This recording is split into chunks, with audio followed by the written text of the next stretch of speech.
මේ වෙද්දි වමනය සහ ක්ලාන්තියට ලබා දෙන ඉන්නත භාවිතය නිසා රෝගීන් දෙදෙනෙක් මියා මේ සිද්ධිය පාදක කරගෙන සමාජය තුළ විකෘති කතාවක් නිර්මාණය කරන්න හදනවා ඉන්දියන් ෆාමකෝපියායක අනුව සැපයීම කරන්න කියලා. ඒ වගේම නලින්ද ජයතිස්ස ඇමතිවරයාගේ කාල සීමාව තුළ මේ ඖෂධය ඇනෝම් කරලා තියෙන කියලාත් වැරදි මතයක් හදන්න උත්සාහ කරනවා. මෙම ඖෂධය ගෙන්වලා තියෙන්නේ මාන් ෆාමසිටිකල්ස් කියන ඉන්දියානු සමාගම. මෙම සමාගම ලියාපදිංචි වෙලා තිබෙන්නේ 2022 දෙසැම්බර් 23 ඒ වසර 5ක් සඳහා. ඔන්ඩන්සෙට්‍රෝන් ඖෂධය ලංකාවට සපයන සැපයුම්කරුවන් 11 දෙනෙක් ලියාපදිංචි වී ඉන්නවා. සාමාන්‍යයෙන් ඖෂධ නියාමන අධිකාරියේ ඒ කොසුවකට 15ක් දක්වා ලියාපදිංචි වෙන්න පුළුවන්. මෙම ඖෂධය සපයන 11 දෙනාගෙන් 4 දෙනෙක් සපයන්නේ බංග්ලාදේශයේ නිෂ්පාදනය කරන ඖෂධ. ඉතිරි 7 දෙනා සපයන්නේ ඉන්දියාවේ නිෂ්පාදනය කරන ඖෂධ. මේ ලියාපදිංචි වෙලා ඉන 11 දෙනාම එක්ක බංග්ලාදේශයේ නැත්නම් ඉන්දියාවේ නිපදවන ඔන්ඩන්සෙට්‍රෝම් එන්නත තමයි සපයන්නේ. ඒ සියලු දෙනාම ඒ සැපයීම කරන්නේ USP සහතිකය අනුව. ඒ කියන්නේ US ෆාමකෝපියායක අනුව. IP එක නැත්නම් ඉන්දියන් ෆාමකෝපියායක අනුව නෙමෙයි. බංග්ලාදේශයේ නිපදවුවත් මේක ගන්න US ෆාමකෝපියායක අනුව. ඒ අනුව මේ සැපයුම්කරුවන් 11ම සැපයීම කරන්නේ USP සහතිකය අනුව. මේ දිනවකවානු බැලුවම පේනවා පහුගිය රජයන් විසින් ඇනෝම් කරපු ඖෂධවල කොටසක තමයි මේකටලෝ වෙලා තියෙන්නේ කියලා. ඒ විතරක් නෙමෙයි මෙම ඔන්ඩන්සෙට්‍රෝන් ඖෂධය අවස්ථා 3කදී රටට ගෙනත් තියෙනවා.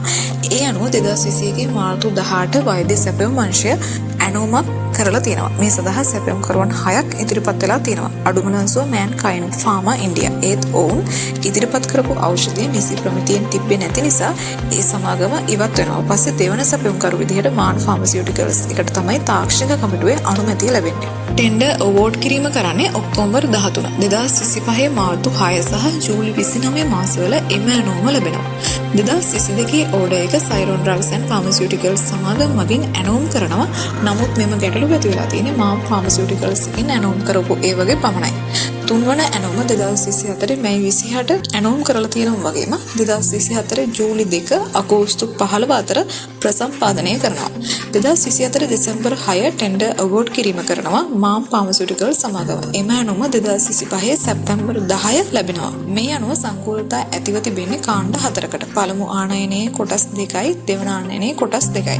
නිෂ්පාදනය කරලා තියෙන්නේ 2024 අගෝස්තු සහ 2025 මාර්තු වල.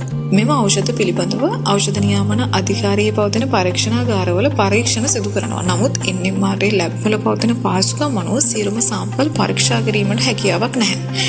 ඒ වගේම මෙම සැපයුම්කරුවන් තෝරගෙන තියෙන්නේ ප්‍රමිතිය බලලා. මේ සිද්ධියට අදාළව සිදු වුණ මරණ ගැන මේ විදි වෙනම පරීක්ෂණ සිදු කරනවා. පහුගිය කාලේ බාල බෙහෙත් ගෙනත් මිනිසුන්ගේ ඇස් අන්ධ කරන්න කටයුතු කරපු කෙහෙලිය වගේ අයව ආරක්ෂා කරන්න අත් උස්සපු අය ඒ කාලෙම ඇනෝම් කරපු මේ ඖෂධය මගින් ඇති වෙලා තියෙන මේ ප්‍රශ්නය ඔවුන්ගේ පටු දේශපාලන අරමුණු වෙනුවෙන් වත්මන් ආණ්ඩුවට පවරන්න උත්සාහ කරන බව පේනවා. හැබැයි දැන් මේ ජනතාව මේ වගේ පුරු වලින් තවත් රවට්ටන්න බෑ කියලා ඒ අය තාම තේරුම් අරගෙන නැහැ.